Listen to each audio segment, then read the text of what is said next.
New International Version, Esther, chapter 4.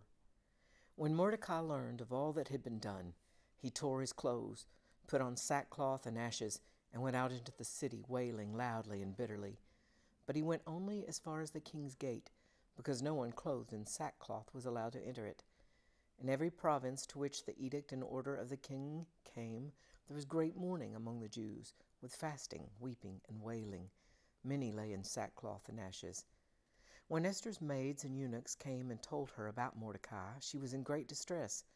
She sent clothes for him to put on instead of his sackcloth, but he would not accept them.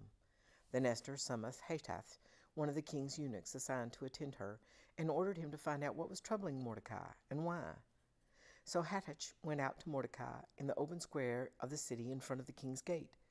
Mordecai told him everything that had happened to him, including the exact amount of money Haman had promised to pay into the royal treasury for the destruction of the Jews.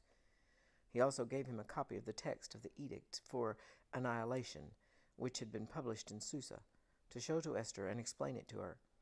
And he told him to urge her to go into the king's presence, to beg for mercy and plead with him for her people. Hatach went back and reported to Esther what Mordecai had said. Then she instructed him to say to Mordecai, "All the king's officials and the people of the royal provinces know that for any man or woman who approaches the king in the inner court without being summoned, the king has but one law, that he be put to death. The only exception to this is for the king to extend the gold scepter to him and spare his life. But 30 days have passed since I was called to go to the king." When Esther's words were reported to Mordecai, he sent back this answer: "Do not think that because you are in the king's house, you alone of all the Jews will escape. For if you remain silent at this time, relief and deliverance from the Jews will arise from another place, but you and your father's family will perish.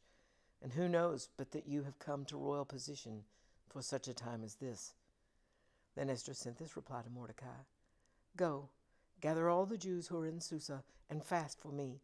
Do not eat or drink for 3 days, night or day. I and my maids will fast as you do. When this is done, I will go to the king, even though it is against the law. And if I perish, I perish." So Mordecai went away and carried out all of Esther's instructions.